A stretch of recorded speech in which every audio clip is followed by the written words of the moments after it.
All right, welcome to the second session of Back to Basics. This is calculating buyer and seller net sheets. And I know many of you have access to apps that do these for you. And I'm definitely going to show you one that I think will be very handy for you out in the field. But I think it's important to at least know how to calculate these things by hand and how you come up with the calculation. So if you do have an app that's doing this for you, can you answer the question from the buyer or seller when they ask you, well, what is that calculated based on? Or how is that calculated? So I want to go through kind of the old way, or the manual way of calculating closing costs, so we can kind of talk through where some of these calculations come from, how they're calculated, and then of course I'm going to show you the app. So let me start sharing my screen here. I'm just going to share everything with you so you can see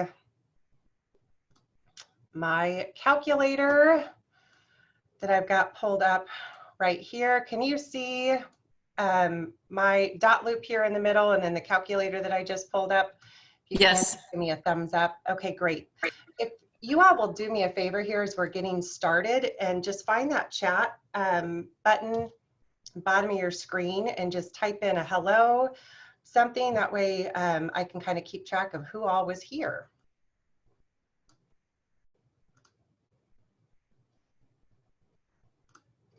All right, thank you very much. I appreciate that. Okay, again, I'm going to go fairly slow. We're going to start with the easy one. The easy one for me is the sellers. We're going to start here. I am going to show you the app that does this, the easy button, but again, I think it's important that you understand where these calculations come from. So before I dive in here to the sellers, let me show you what our scenario is. I've got it pulled right up here on the screen, and we are looking at, on the selling side, we've got a close date of 6/15. Our purchase price is going to be $450. The next couple pieces of information are going to come into play more so on the buyer side, so we're going to ignore those for now.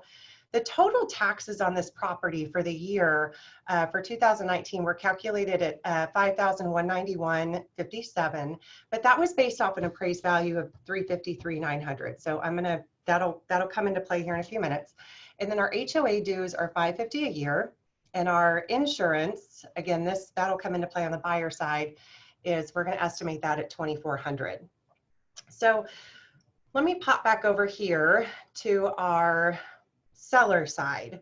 So if you were in the session this morning, I told you that I do, business practice wise, when I do seller net sheets, I typically do them at minimum 3 times throughout the transaction.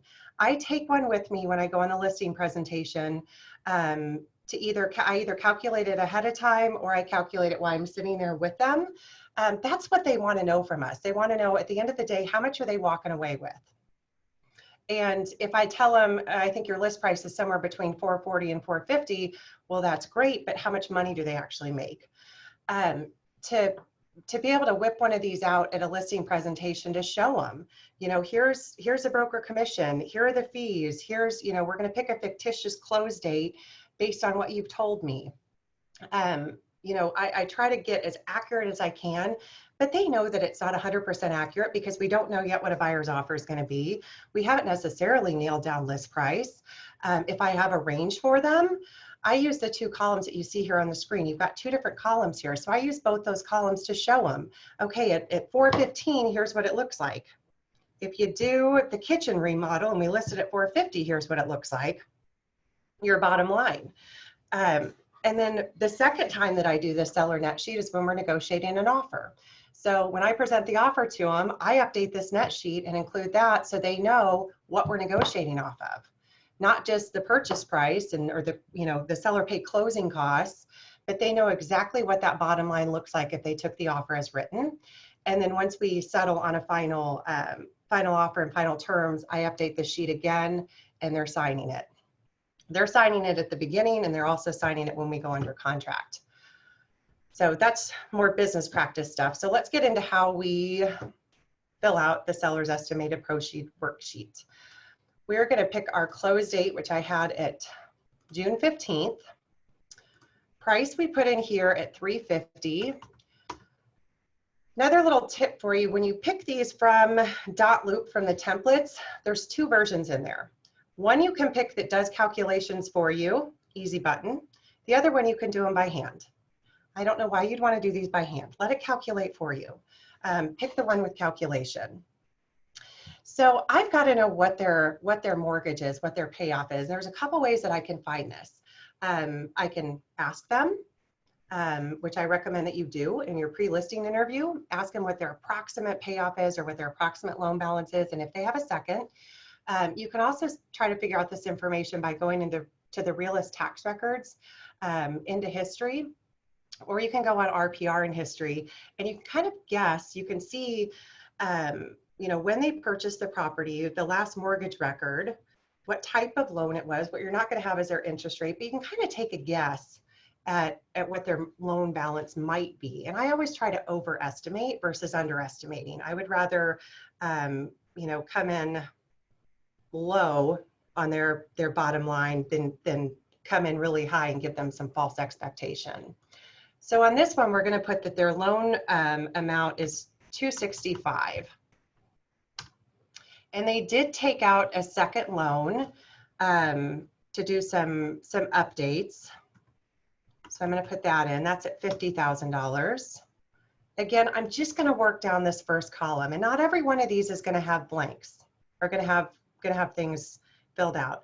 Other encumbrances, I don't know when I've ever used that field, but you might at some point. If there was a lien on the property, a tax lien on the property that you know about, oftentimes you'll figure those out until you're in the transaction. But if they're forthcoming with information and tell you, you might want to put that in the other encumbrances. The next one is their first mortgage, the interest proration. I rarely ever fill this out on the seller side. Know though that if it's an FHA loan, I believe VA is the same way. They don't prorate interest, so they're paying their full month's interest. It doesn't matter if they close on June 2nd or June 30th, they're paying all of June interest. But I typically don't fill that portion out. And we'll get to how you figure out your mortgage interest proration when we get to the buyer side. But typically I don't have enough information to fill that out on the seller side, so I don't put anything in there. And if I know it was a conventional loan, it's going to be prorated based. This would be for 15 days. I am going to go down here to the tax proration. This I always fill out. And the way that I've been taught to fill this out, and you might have a different perspective on this, is to do it by the first of the year through our close date. In Johnson County, Jackson and Johnson County, I'll speak to those two. Taxes are paid a little bit differently. In Johnson County, you're paying 6 months in arrears. So in June, we're getting ready to make a tax payment. Property owners in Johnson County are getting ready to make a tax payment. Well, the payment that's being paid in June is actually for the last half of 2019. So the first half, January 1st through June 15th, is going to be due come December. So that's what we need to prorate. That's what we need to give to the buyer. So when those taxes become due, the seller's obligation is null, and the buyers have that money to pay those taxes. So I've always been taught that you go from the first of the year to the close date to prorate your taxes. So I'm going to put those dates in here. And then we've got to do our first real calculation and figure out what our daily tax rate is. So let's pop back over here to our scenario, and let me pop up my trusty calculator. So our total taxes for the year are 5,191.57. I'm going to take that and divide it by 365, and that'll tell me what is our daily tax rate. Our daily tax rate, and I'm going to put that in right down here. I don't forget it. Get my calculator pulled back up here. It was 1422. So now this worksheet, I've got to calculate it for January 1st to the 15th of July. So how many days do we have there? We've got 5 full months. And full months, you learned in real estate school, you do 30 days. So 5 full months times 30 days, that gets me through the end of May. And now I need to tack on my June days, and I've got a close date in June of the 15th. So I'm going to add 15 days to this. So they're going to owe taxes or need to credit the buyer for taxes owed for 165 days. So let's go back over here. I've got 165 days. I'm going to take this times what my daily rate was. And again, we figured out that daily rate by taking the total taxes divided by 365, and it gave us $14.22. So I'm going to take that times $14.22 per day. And my tax proration, I'm going to move this over here so it doesn't go away on me, is going to be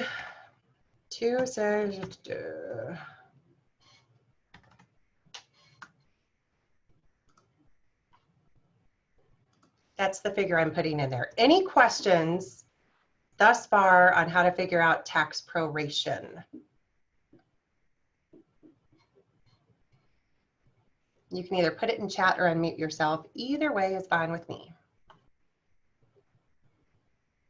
That one's pretty straightforward. Pretty straightforward. Okay, if there's no questions on that one, I will move on to our next line here. And our next line here is any mortgage prepayment penalty. This is pretty rare. I don't think I've ever filled this out, and this is probably information that you don't have, and more than likely the sellers don't even know, especially if they've owned their house for a long time. So that's typically not anything I put in there. And I'll tell you once we fill this out, how I the verbiage that I use when I present this to them. You know, I always tell them this is not 100% accurate. This is based on the knowledge that I have today. You know, there could be other fees here. If we do a title search and there is a lien on the property, you know, that's obviously gonna add to this. Same thing with mortgage prepayment penalty. If we find out that your mortgage did have a prepayment penalty, that's going to be added onto here. But as of right now, I don't have that information, so I didn't include it. Your title insurance policy. This is where we need to flip over to the title company that the sellers are going to use and look up what the title insurance policy, what that cost would be based on this purchase price of $450. So I'm going to pop over here to, I'm actually going to go to home page here. I'm going to go to Security First Title here. I'm at their home page, just securityfirstks.com. And right down here, we've got their rate cards. So I can click on the rate card, and this should look pretty familiar once I bring it up here. I need to scroll down here and get Johnson County. This property's in Johnson County. And make sure that you pick the resale, not the refinance. So I know a lot of you have these printed off and have them at your desk. Make sure that you update these every year. I found one as I was cleaning out my desk from, well, probably about 7 years ago, so it's no longer accurate. See if I can zoom this in a little bit. Okay, so this is our Johnson County. I always double check this up here. Johnson and Wyandotte County, Kansas, effective January 1st. So I know these are their current rates. And again, my projected purchase price on this is going to be $450. So this goes up in $10,000 increments. So I want to find where $450 is. It's right here. Right where my cursor is. And it tells me right here what the title insurance policy is going to be. It's going to be $1,112. So that's the number. I want to come back over here, put my title insurance policy, double check that. 1112, 1112. Escrow closing fee. This again, this is going to be dependent on your the title company that's going to be used for the transaction. You'll notice over here on the rate card, right down here, they have no seller closing fees. Now, there's going to be some other fees associated with closing their loan, or excuse me, closing on the sale of their home. But the Security First Title does not charge a seller closing fee. You might find that at some other title companies, they might have lower title insurance policy rates, but then they charge a big seller closing fee. So it kind of all comes out in the wash. So I'm going to head back over here. The escrow closing fee, I'm going to put a 0 in here. That way they don't think that I just forgot to put something in here. They know that that is truly a 0 there. I'm looking at something real quick here just to double check something.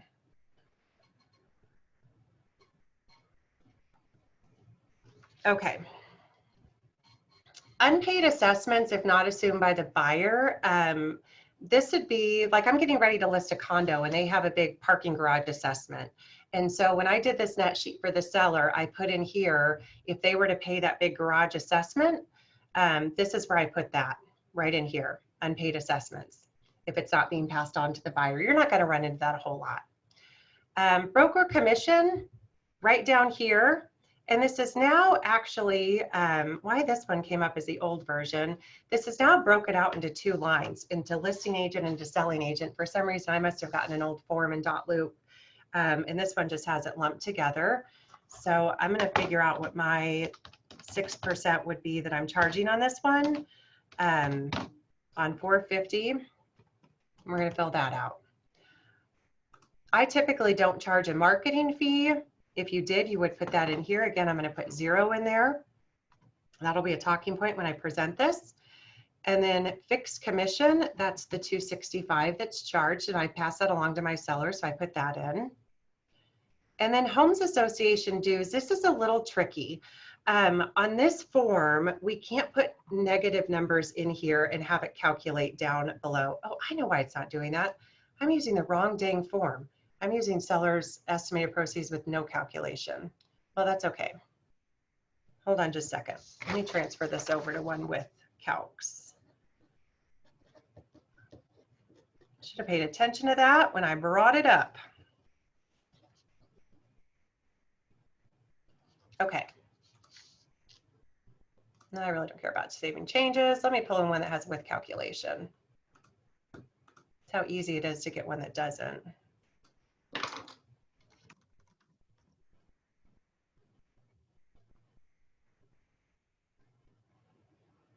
There's our with calculation.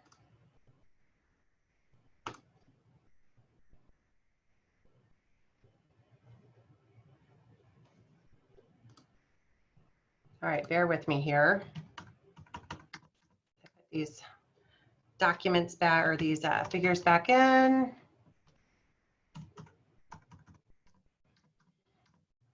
And we've got our tax proration down here. That was 2,350.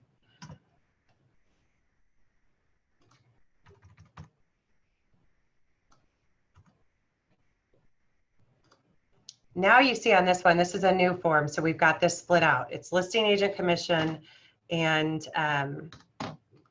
the buying agent commission. So I'm going to fill this out correctly.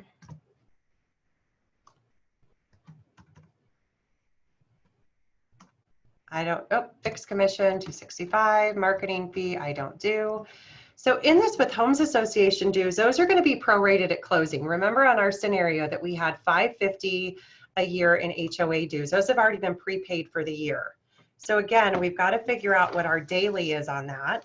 So our daily on 550 divided by 365 was $1.50 a day.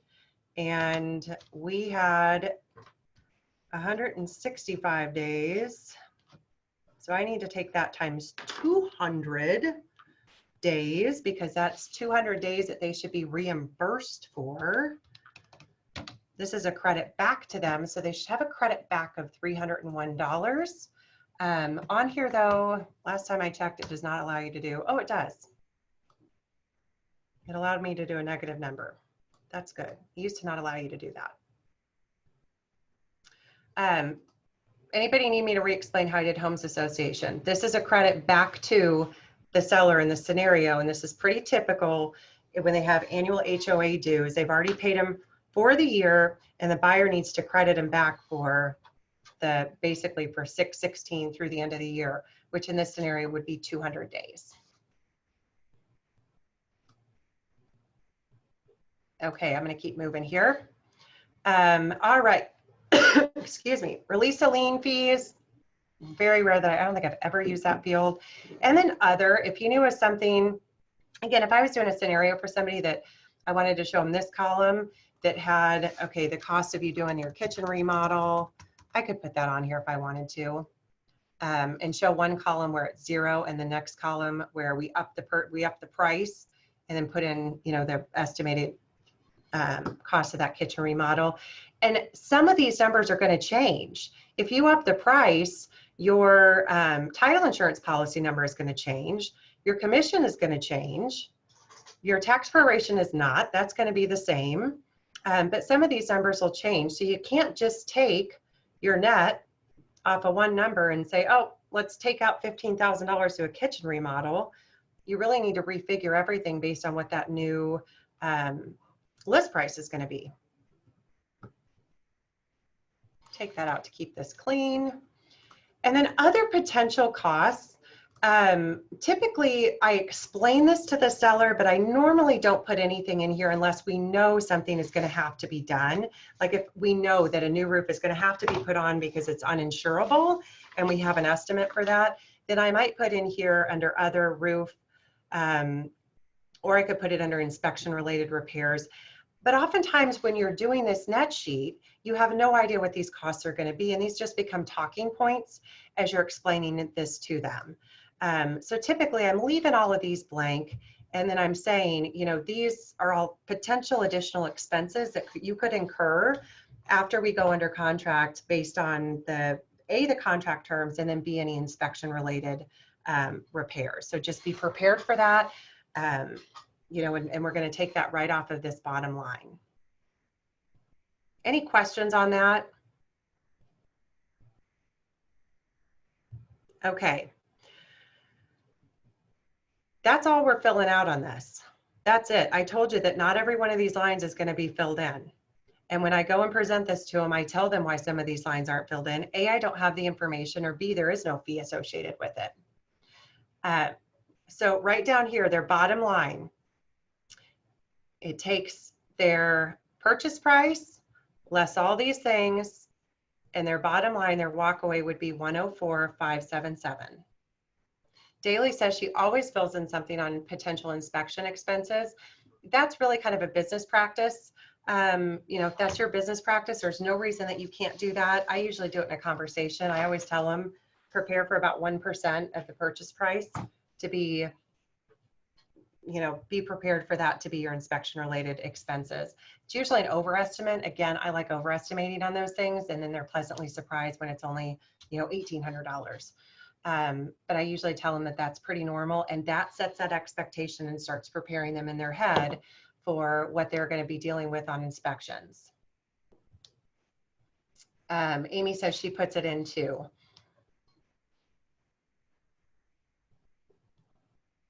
Amy puts in, Amy, what's the abbreviation HOW?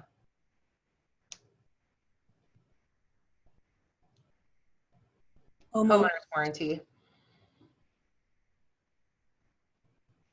Yeah, if they're agreeing to pay for the home warranty, I typically put that in. If they don't, again, that's a talking point. I tell them that typically every buyer is going to ask for that. Most buyers are going to ask for that.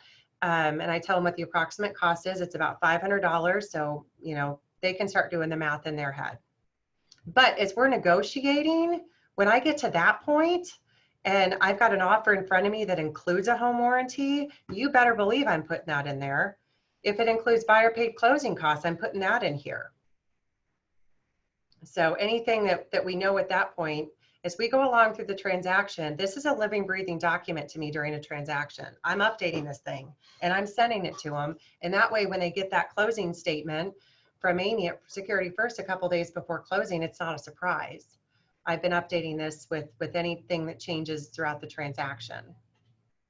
So you only really, technically for the file, you need it signed once, but this form to me is not a one and done. This is something that I keep updated for them. I think that's a good business practice. Keep them informed. Keep them informed throughout the process. Again, you've got 2 columns on here, so if you want to show them different scenarios, you can do that. And I oftentimes will do that on when I go into listing presentation, if we've got, you know, if I know what they think that the house is worth and what I see the comps are, what I think it's worth, oftentimes I'll do these 2 net sheets. I'll do the 2 columns so I can show them the difference. Or if I've got a wide range, if I'm thinking, okay, 425 to 450, let's take, what's the net to you? What's the difference? Because again, some of these numbers are going to change, and it's not just a $25,000 difference. It's going to be a little bit different, not drastically, but it's going to have a little bit of a variance to it. Okay, any questions on the seller estimated pro sheet worksheet before I move into the buyer side? The buyer one's a little bit more complicated. Laura, I have them sign when they're signing their listing documents. So that's when I have them sign this. And then if they want to sign it as we're going along, when I, you know, present offers to them right now, you know, of course we're having to do it virtually. So when I send the whole offer package to them, the net sheet, usually I put that, I've got a cover sheet that I use that kind of does the high level details of the offer. And the next thing behind it is my seller net sheet. That way they know exactly what we're negotiating off of. I find if I don't do that, then, you know, as soon as they hear purchase price, they're immediately going, okay, what does that mean? How much am I making? How much am I making? Jana asked for the HOA, do I give credit for the remainder of the year or first of the year to closing? You give credit for the remainder of the year. So that's the one thing that gets credited back to the seller because it's been prepaid. The seller's already paid. This depends. This is where you got to do your research and find out how their HOA is paid. Most of them at the beginning of the year, they pay for it's not paid in arrears. They're prepaying. So it's a credit back to them for the months that they're out and the buyers are in. So in this case, it would be 200 days from June 15th through December 30th. They're getting a credit, that per diem, and that's going back to the buyer, or excuse me, back to the seller from the buyer.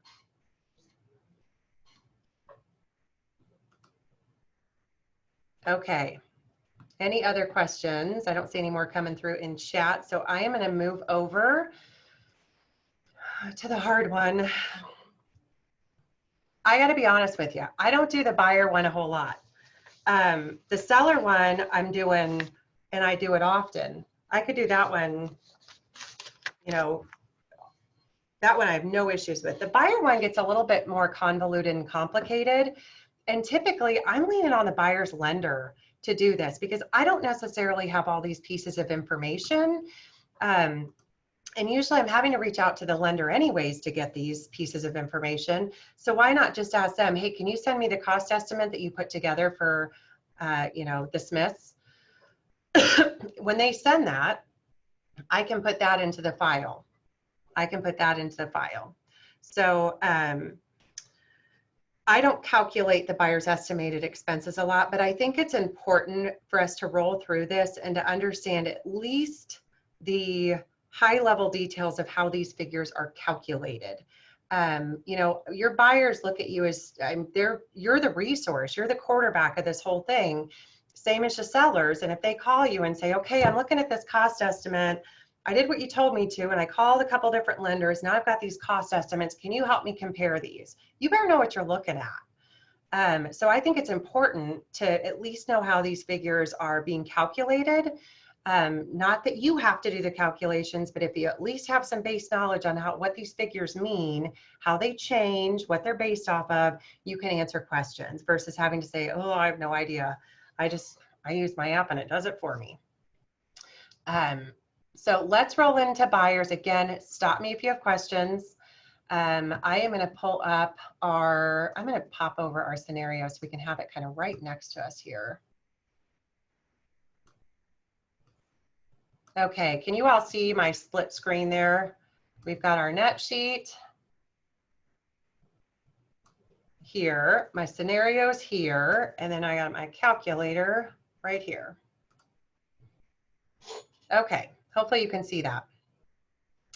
All right, estimating closing date, we're using the same stuff. We're basically going to use the same Same scenario on this, but now we're doing the buyer side, not the seller side. So our purchase price is going to be $450. Down payment. For this scenario, we're doing a 20% down payment. I can't put 20% in this field. I actually have to put the amount. I have to do a little math. So I think you all know how to figure out a 20% of 450. That's 81,000. So my loan amount right there is going to be 369. Again, this form calculates it for you. That's great. I can't even touch that thing. It did it for me. Type of loan, they're going to do a conventional. So I want you to look real quick. I feel like I did not spell that right. Okay. This one's 2 pages. Last thing we're going to do is calculate our monthly payment. Sometimes I like to come down here and do that first because it's going to give us some figures that we're going to need up here. But for purpose of today, we're just going to work our way down. The first section is where most people look at it and go, I have no clue. I quit. I'm calling the lender. You're going to have to find out from your lender what their origination fee is, what the buyer's, whoever your buyer's lender is, you need to figure out what their origination fee is. If you've got somebody that you use often, you probably know approximately what theirs is. You can also put in, if you've got 3 or 4 lenders, good opportunity to reach out, make a phone call to them and just interview them real quick and ask them, what's your normal origination fee? Get a feel for what those are. That way when you see one that's way out of whack, you can tell your buyer, hey, the lender just sent me the cost estimate and I looked it over. That origination fee looks way out of whack. You might want to call and make sure that was calculated correctly. I see a $600 origination fee. So give them a call and see what's going on there. If you don't have that base knowledge, you get that cost estimate, you hit the easy button and you call the lender and say, send me over the cost estimate. If you don't A, review it, and B, kind of have an idea of what these fees should be, you're not really doing your buyer, you're doing them a disservice. I'm not saying that you've got to do the shopping for them, but you at least need to know what's correct. I had a buyer when I first started in the business. I still feel horrible about it to this day because this gentleman I run into all the time. He's a lender. He gave me a referral. He worked for and still works for a big internet lender that's here in town. And he gave me this buyer referral, and the buyer sent me the cost estimate and went, this doesn't look right. Will you look at it? And sure enough, they were charging a $10,000 origination fee, which is insane. And I had my fiduciary duty was to the buyer. So I had to tell the buyer, yeah, that doesn't look right. You need to call him. And sure enough, he did. And he ended up switching lenders, which to this day, it just kills me. It was the first and only referral I got from this lender, but I had to do what was right for my buyer. But had I not known, how would I have been able to assist him and answer his question? So I know the lender that I typically use, I've got a couple of them. I know on average, they're at about $650. That's normal transaction. So I'm going to put my $650 into there. That little thing is covering that up a little bit, and I apologize. Christian? Yes. Did I miss something on the down payment? A 20% down on 450 is 90,000. Oh, thank you. I don't know where I got 81 when I typed that up. Thanks. Thank you. See, somebody's got to keep me straight. Doing math at 1:30 on a Tuesday after Memorial Day. It's like a test. Thank you, Amy. Okay. So origination fee I'm going to put in is $650. Loan discount fee, if you know their pain points, you can figure that out. Typically, you don't know it at this point unless the lender has told you their pain points.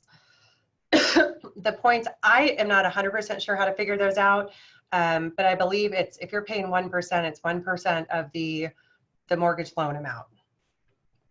So it'd be $3,600 if they're paying for a point. And paying for points means that they're paying down their interest rate. So if they're kind of getting screwed on their interest rate because their credit score is not very good, they can basically pay to get that down, and they pay that based on their mortgage loan amount. This scenario, we're not going to use that. Lender fees. So what other fees does the lender charge? This is where, when you tell your buyers to start comparing lenders, this is where you get really get into your apples to apples comparison. What junk fees are they putting in there? Are there any junk fees they're putting in there? This is typically a conversation that I have with them. Most of the lenders that I refer to don't put in any of those junk fees. So I'm not putting anything in there. It is going to stay right there at nothing. Okay, credit reporting fee. Here's a great tip for you. If you have a recent transaction that is closed and you're trying to do one of these, print off the settlement statement. I have a couple right in front of me. So I know currently what they're charging for credit reporting and for appraisals, and I can cheat. If you don't have a recent transaction and want a recent settlement statement just to kind of look at and cheat off of, let me know, I'll send one to you. But I think that's, you know, use all the resources we have. There's nothing wrong with looking at your most recent transaction and trying to base some of these fees off of that transaction. The fees that don't change. The appraisal, it's going to change a little bit based on lender. Your credit reporting fee, a little bit based on lender. But again, when you're having a conversation with the buyer, you're telling them that these are approximates. Their lender is going to be able to really drill down and give them the exact. This is just as it says right at the top, estimated. So I know on my credit report appraisal fee, hold on just a second. I'm gonna go back to the one I did earlier that I cleared off here. I know in total it was $165 for the, excuse me, it was $465. Wait, what is it? Hold on. I gotta cheat off of here again.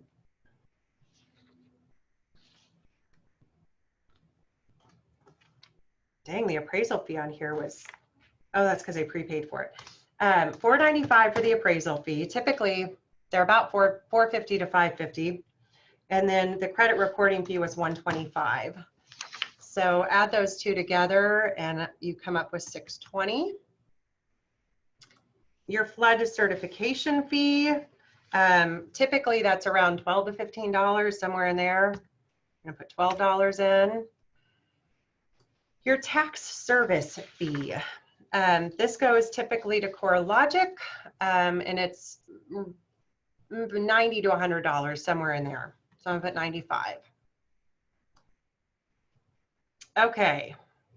Again, cheat off of recent transactions. If you don't have one, reach out to your broker, have them send you a recent one. We'll take off the important client details, confidential information, but then you at least have a couple of them to compare and you can figure out what some of these fees, what averages are on these. Kristen, what did you include in the credit report appraisal fee? You had 3 figures in there? I had 2 figures in there, the credit report fee and the appraisal fee. The appraisal fee was $465. Oh, okay. And my credit reporting fee was $126. Okay. Thank you. You're welcome. You're welcome. Okay, next section down, other services and costs. Survey, if required. I did 1 transaction in 12 years that we required a survey. Like it's acting up now, like my. Yep, I'm getting some feedback from somebody here. Hold on. There we go. That's not going to come up very often on survey. Escrow closing fee. This is going to depend on your title company. So you need to know based on the title company that either you're going to use because the seller's using them or you're going to use because that's who your buyers want to use, what their settlement fee is. So I typically use Security First Title, and I know that their buyer closing fee is $350. Your mortgage title policy. This is different than on the seller side. On the seller side, you have this handy little thing. On the right down here, it tells me right here what they charge for the mortgage title policy. It's $375. Typically, you're gonna find these at the bottom of the rate sheet. If you don't know, pick up the phone and call your title company. Call your closer and ask them. Ask them what it would be. And even if you don't have an exact purchase price yet or whatnot, ask them approximate. typically that mortgage, the mortgagee title policy is not based off of the purchase price, so it shouldn't matter. Call the title company you're going to use and just ask them, what is their fee? What is their fee? Recording fees, this is going to be dependent on the county that the buyer purchases in. For this example, we're in Johnson County. We've got a fee of 10, there's 3 fees that are junked together here. We've got a $10 e-recording fee. We've got a, another e-recording fee to Johnson County of $38. So we're gonna add, I keep using a calculator on my desk and not this one, I apologize. We've got $10 plus our $38 to the county, and then, which is getting phased out, another fee to the mortgage. That $38 was for the deed to file the mortgage and to e-file that is going to be $242, and that is typically based on the number of pages that the mortgage is, just so you know. So we're going to add in 242. So we've got a total there of 290. Again, you're not expected to know all these numbers off the top of your head. Use the resources available to you. Okay, here we go. Prepaid interest. Are you ready? How do we figure prepaid interest? Okay, prepaid interest. First of all, we need to figure out what our daily interest rate is. What our daily interest rate is. I'm going to pull this up on the screen for you. It was the simplest one I could find to kind of show you what I'm getting ready to talk through. So we have to take, this is where we start getting into some math, and we don't need to overcomplicate this, but you take the loan amount. So what is our loan amount over here? Our loan amount, which I have wrong here, is actually 360. Thank you, Amy, for correcting my math. So our loan amount is 360, and we have an interest rate of 4%. You calculate it the following way, and I'm going to pull my calculator up here pretty big so you can see this. Oh, it won't get any bigger. That's annoying. Okay. So first of all, I've got to put in our loan amount of 360. And then we're going to take it times. I've got to convert that 4% into a decimal, or I can just hit 4%. Well, that didn't work. Hold on. Let me convert it into a decimal.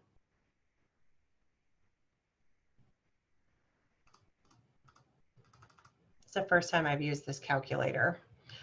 Times 0.04 does not look right. Oh, no, that's right. 14,400. That'd be how much interest we're paying per year. Then we're going to divide that by 12. So this gives us monthly, it's 1,200. So now we're going to divide that by 30. Our daily interest is $40. I'm going to do that one more time. Hang with me. Math at 145. Okay. Our loan amount is 360. We are going to take that times 0.04 because that's what our interest rate is. That gives us our total. We can actually just divide this if we don't want to know monthly, but we're going to want to know monthly in a few minutes. We can actually divide this by 365 days, and we're going to round up to 40. Now we now have 39 point blah, blah, blah, blah. So I'm going to put those numbers over here because we're going to want those in just a few minutes. So what was our monthly rate? It was $40 a month, or no, daily rate.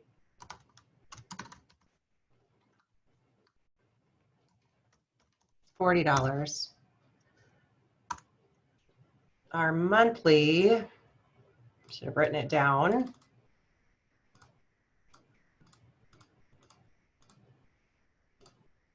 I think it was, yeah, 1,200.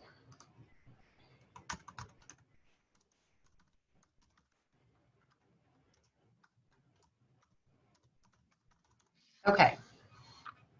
Anybody have questions on that? Trying to keep the math as simple as I possibly can.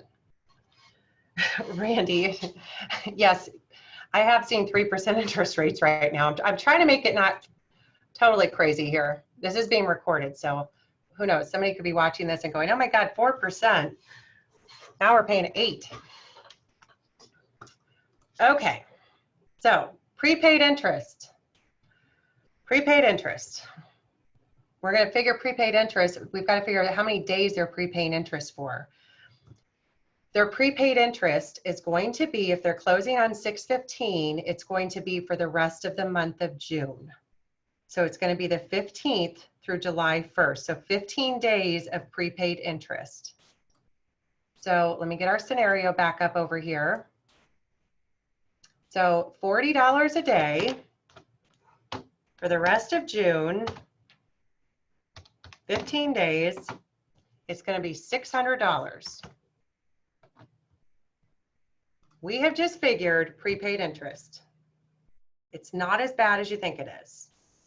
Not as bad as you think it is. I'll put these resources, the screenshot of that calculate, how you do that calculation. I'm going to have a folder in the shared drive that has all this stuff in it. Okay. Next thing, homeowners insurance premium. I'm going to estimate it at $2,400. You're not going to know this until the buyers reach out to their homeowners insurance carrier and figure out what this is. There's a lot of calculators and whatnot that you can use online that help you figure out by zip code, you know, what the average homeowner's insurance is. I just know based on, you know, area, approximate price, approximately what it's going to be. In no way, shape, or form is this exact. Again, read the top of the page. It says estimated. Estimated. So now we've got to figure out our prepaids. So that's what we're figuring out right now, all the prepaid expenses. We got to figure out our prepaids for homeowners insurance. So when buyers close, the mortgage holder likes to have 3 months worth of insurance payments to start off their escrow account. So we have $2,400, which is $200 a month. That's our monthly homeowners insurance for 3 months. So their prepaids for homeowners insurance is going to be $600. I did that all in my head. Hopefully I got that right. I'm sure somebody will correct me if I didn't.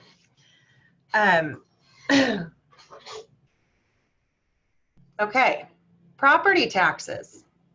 Now we've got to figure out how much they're going to collect for 3 months of property taxes. Because again, if they're starting an escrow account, they're going to collect for 3 months of homeowners insurance and 3 months of property taxes. So let's go back over here to our scenario. And what did we have over here? Our daily rate for taxes was $14.22 a day. And we need it for 3 months. Let's come back over here to our calculator. So 30 times 3 is 90 days times $14.22. And we're going to get $12,079. We're going to round up, $12,080.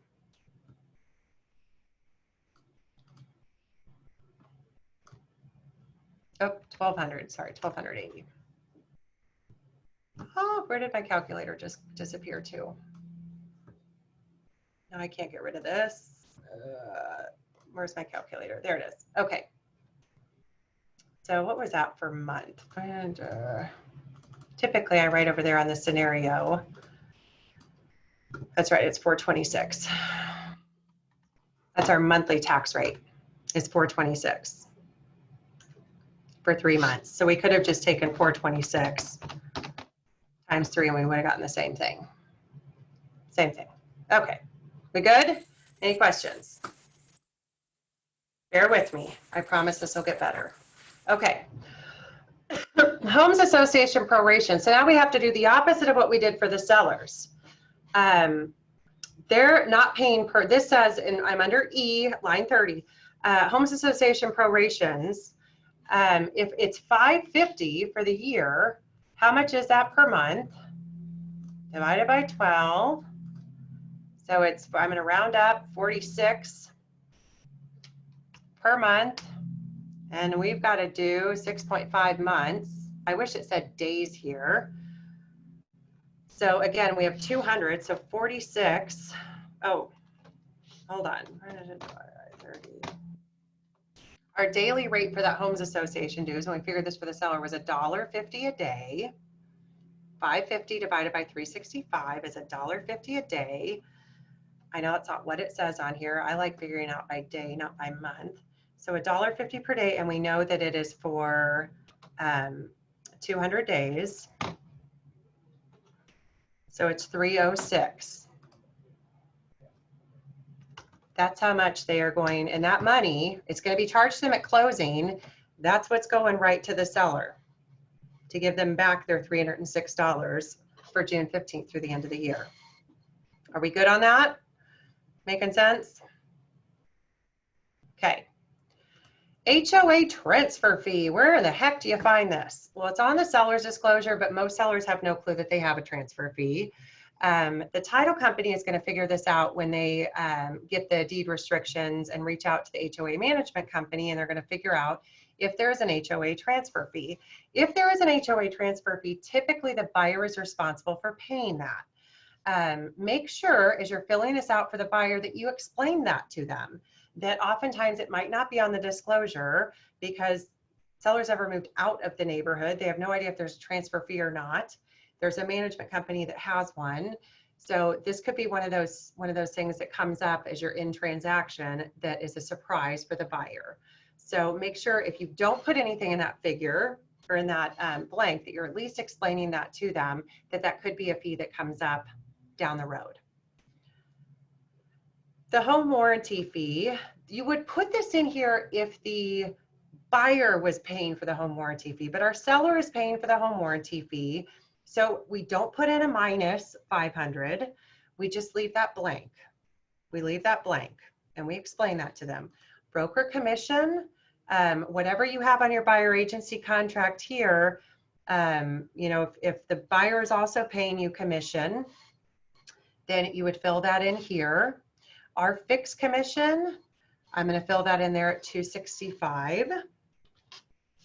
And then their inspection costs. These again are your estimates. You know, whole house, $450.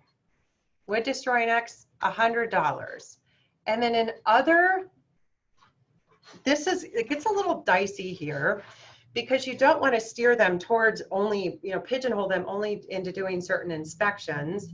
But I typically put in here $500. And I say this $500 could cover your sewer line, your sewer scope, or the camera that we've got to run up a chimney. You know, radon, if you're going to do a radon test, maybe you want to have a mold test. But, you know, again, I overestimate. But that way I'm not sitting there and saying, well, it's going to be 125 for radon and 200 for a sewer scope, because then I'm basically telling them what inspections they need. It's their choice what inspections they get, not mine. So I want to just give them a nice round number and tell them, you know, that 500 would cover, you know, your optional inspections for the most part. Might not cover all of these, but it would come close. Your sewer line, blah, blah, blah, blah. Anybody else have a different way that they handle that?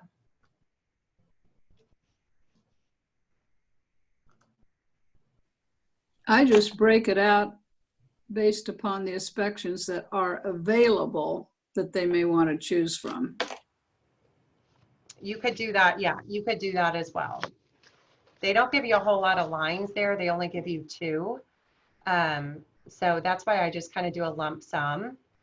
That's a good idea, Kristen. Thank you. And then there might be some inspection that they want to have done that we've never even heard of. So maybe they want to have maybe they want to have a medium come in and see if the house is haunted. We have no idea. So that's why I just kind of do a lump sum and just give them a general, very general. I don't like listing out the inspections because then I feel like they're going to take my list and go off of it.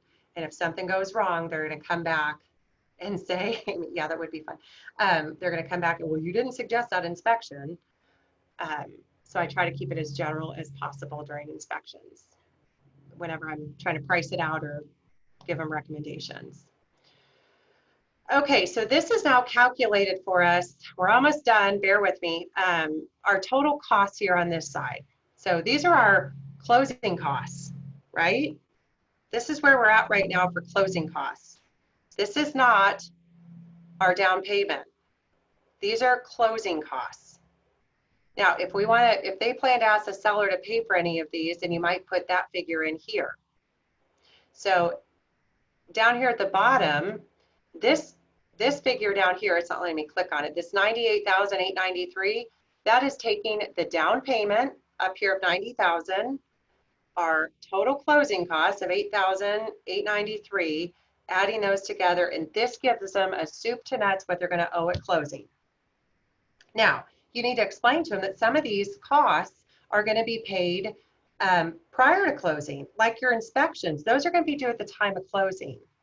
But this is how much money you need to have access to if we're moving forward on this thing. The one thing that oh yeah, no, it wasn't here up there, appraisal fee. Sorry. Okay. But you need to prepare them what their total is. A lot of buyers just, they don't know, especially first-time buyers, that their closing costs are going to be much different. You know, it's a different bucket than their down payment.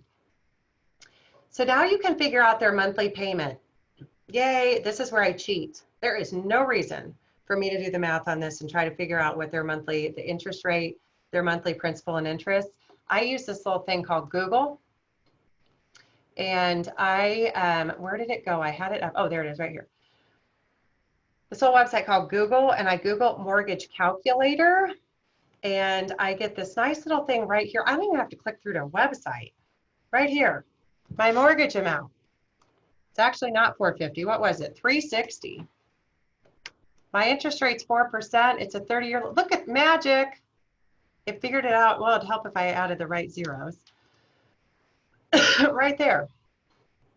Principal and interest. I didn't have to do math. That's the easy button. Use the Google machine.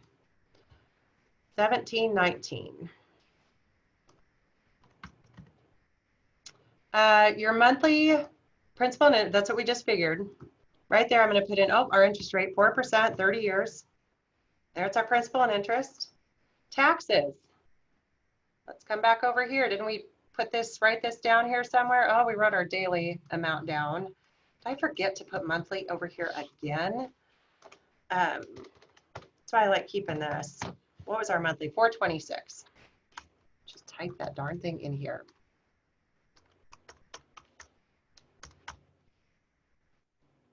Okay, so 1/12 of 426, or excuse me, 426 is the number that comes over here. That's our monthly. Our total is our 5,000. Our total tax is 5191. That doesn't calculate for you automatically, just so you know. Remember what's our property insurance? 2,400. What was it per month? 200. And then this is 20% down, so there is no PMI. Even if it was less, I'm not figuring out PMI. I have no idea how to do that, and I know it's based off of your percentage or your credit score, and then how long. Like, there's just so many variables that go into PMI. So again, use that little Google machine, and you can go to more advanced mortgage calculator, and it will figure your PMI for you. So I am not even going to begin to try to educate myself. I can tell them what PMI is. I can tell them how they get rid of it, but I'm not going to figure it for them. No way. No way. Okay, that's it. Our buyer's estimated expense worksheet is done. That wasn't so bad, was it? There's a lot of lines on there. It's overwhelming when you open it. You're not going to know all these numbers, nor should you know all these numbers off the top of your head. But if you dig in, it's not that hard to do this. It's not that bad. What questions do you have? And then I'm going to show you the app, the easy button. While I'm waiting for questions, I'm going to pull up, I've got to get my phone here into the meeting.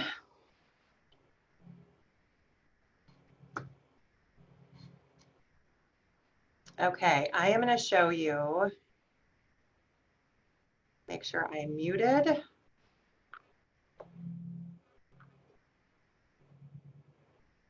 Okay, I am going to show you this app that Security First has that will calculate all of this stuff for you on the fly, right from your phone, and it'll give you a beautiful email while I'm on my computer still. And before I switch over to my phone, I want to show you this beautiful email that it gives you.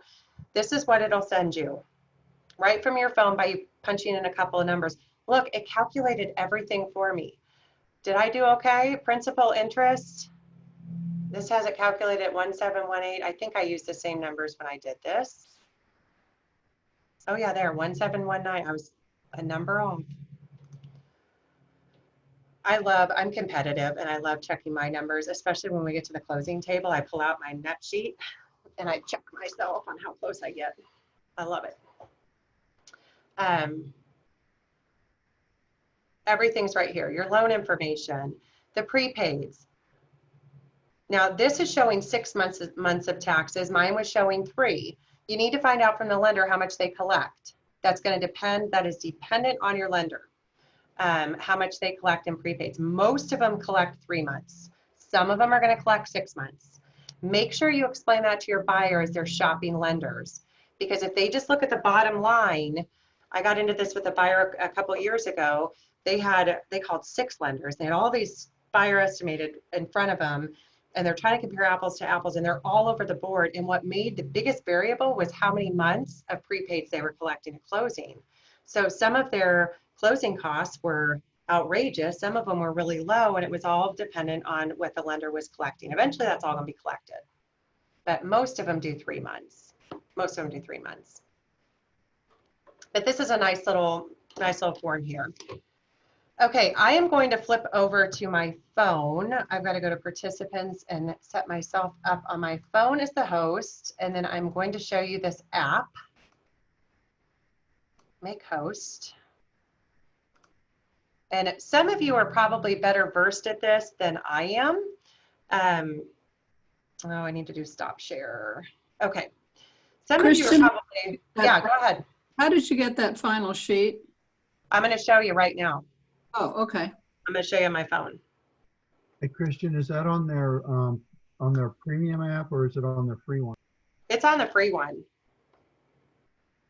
It's on the free one. Okay. I'm going to share the screen from my phone. This is really weird to have 2 Zoom screens going here at the same time. Can you all see that?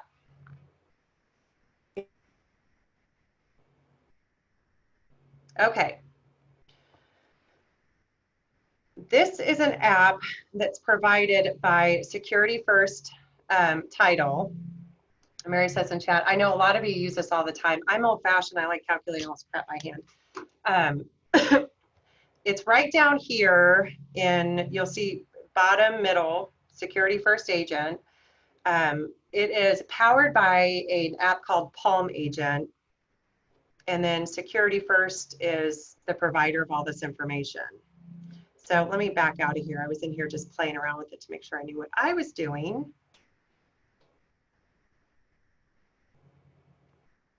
Clear all fields. Yes, I want to clear all the fields. Okay, so when you get into the app, where you want to click on the bottom of the screen, you'll see where you've got buyer and then seller. Right now I'm on the buyer side. Don't go to the calculators yet. There's a lot of fun little calculators in there, but don't go down that rabbit hole right now. We're going to click on buyer down here, and this is the screen that you get. And you just fill in, again, this is from my phone, the palm of my hand. My home price, $450. Down payment, we're going to change that to 20. And here you can change it either a % or a dollar amount. So I do $20. That's not right. I want 20%. Interest rate. My buyer didn't have good credit, so we're paying a little higher interest. I know Nathan could probably do better. Terms is 30 years. Okay. Now it's going to calculate your hazard insurance and taxes off of estimates for this area. So the estimate for this area for your hazard insurance, the calculation they have on here is 0.68%. And that's based off of the home price. And then taxes are based off of the average for this area, and they base them off of 1.5%. And I will tell you, this is darn close to accurate. When I looked at the scenario, those 5,191, the taxes, and that was based off of 393 on the tax appraised value, that percentage was 1.46. So that 1.5 is pretty darn close. Now you can go in here and put in the taxes if you want to yourself. But unless you're in some weird tax district in our market, you're really fine. Just to use our calculations. Now I can put in my HOA. It's 550. And A stands for annual. And then my closing date, I'm going to change this to June 15th. Done. Compute. Look at that. Check that out. Did it right for me. Here's my monthly payment. Here's, Mr. Buyer, what you have to bring to closing. I did pretty good on my calculations. If I want to see the detailed version of this, I want to see the breakdown. Right down here in the middle of the screen, you see the blue detailed closing costs. I'm going to click on that, and then here we go. And now here's my details. So if you want to prepare this using .loop and using that form, you always come to the app and cheat and get all the costs over here. What you're not going to see in here, what you will not see in here is the origination from the lender. If they're paying any points, those fees are not going to be included here. Everything else is, but those lender fees, not going to happen in here. They have no idea. The type Security First has no clue what lender they're going to use. So you might prep your buyer if you're giving them this thing that the fee that your lender charges is not included. And again, that's dependent on the lender that you choose. But look, it even has our BHG franchise. How cool is that? How cool is that? Okay, so if I want to share this, I'm going to hit the back button, and I want to get that pretty little email. Right up here at the top right, you see the little share icon, the square with the arrow. If I hit that, I want to send the full report. This is what you get on the free version. That should look familiar. That's what I just pulled up on my computer. And it's going to email it to me. You can also do here, you can click through. I'm just sliding the screen. I can click through and I can get this in a couple different ways. So depending on how the look I like, that one's pretty. Again, I don't have a paid version on this. This is all free. If I start coming over here, now I'm into, I have to pay for this. No, thank you. I get just what I need right here. This one's kind of pretty. I like this one. I want this one. So I can edit the property details down here if I want to add an address, etc. This is the bottom of the screen. I can edit my profile, which I need to do. You can tell how often I use this. It still has my old last name. Once I'm ready to share, again, I hit the square with the arrow in the upper right, and then I want to email it. Oh, look, I could Instagram it. I could tweet it. I could save it right to my phone. I can text it. I can put it on Facebook. Don't want to do any of the above. I'm going to email. I'm going to use Gmail, and I'm going to send this to myself, but I could send this directly to my buyers if I wanted to right from here. And it actually gives them a little verbiage right here in the email. And then the attachment is real pretty. We're going to pull it up on my phone so you can see what it looks like on my phone. There it is. Already came in right here. Please open the attachment for not the prettiest on the phone, but let's open the PDF. Check that out. Pretty cool. It's super clear on my phone. The screencast, it doesn't show that it's super clear, but it's very clear on my phone, just so you know. So that's your easy button for figuring out your buyer estimated cost. And yes, there is a seller one too. So let's go back over. Let's go back to the main menu here. We're going to click down here at the bottom. We've got buyer clicked right now. Jenna, I think the name of it is, if you look at the very top of my screen right now, that's Security First Agent 1. I know that it's powered by Palm Agent. And when you download it, you're going to hook it up to Security First. But I think now you can actually search the App Store for just Security First Agent. Good, I'm glad you found it. What did you use? Was it Security First Agent? Is that what it came up under, Jana? I was like one of the beta testers for this, so when I did it, we had to download something really funky. Okay, good. So for everybody else, she said yes. For everybody else, just go to your App Store and search Security First Agent. Use the number 1. Shanna, if yours doesn't show the BHG fee, you might go to your profile. Make sure that, Jana says all one word when you search in the App Store. Make sure in your profile that that's set up or that you're attached to BHG. I'm guessing that's where that is. We'll look here in just a second. Let me run through seller real quick. Seller's simple, just like on the version by hand. Sales price, $450. Broker fee, 6%. Repairs, don't know that yet. Property taxes, interest rate, loan balance. Oh, I got to put my loan balance in. What was my loan balance? We're just going to, I can't remember what I have on there. We're just going to do 265. This is the interest rate that they paid, what they had. Closing date, June 15th. Oh, I hate this darn thing. Done. Oh, compute. Net at close. Look at that. Sales price, balance, prorated taxes owed, closing costs. Net at close. If I want to see this detailed, there it is. Now I can see the title. Oh, look, it's the exact same figure we had on ours that we did by hand. The wire fee. This actually calculates their interest. And then buyer's broker fee, listing broker fee, right there. Right there, breaks it down. Again, I can hit the share button. And I could send full report and go through that again and decide what version. It's really pretty. There's even a signature line on this, by the way. So they can just sign this. So there's a lot of other cool things in here and reasons to use this app, but I'll show you right up here at the top while we're here. Next to NetSheet in the middle, to the left, you'll see multiple offers. So I can go and put in multiple offers, and then it'll actually produce and email me a spreadsheet with all of the offers lined up in columns. How cool is that? There's just some really neat things in here. Really no reason to pay for the premium version on this. I don't even know why you would. We get plenty with just the free version. So your holding costs over here, this will show you, this is a great graphic. People are hesitant to reduce price or get aggressive with their price. Just show them how much it's going to cost them if they have to hold on to it for 6 months, for 9 months, for 12 months. It's pretty cool.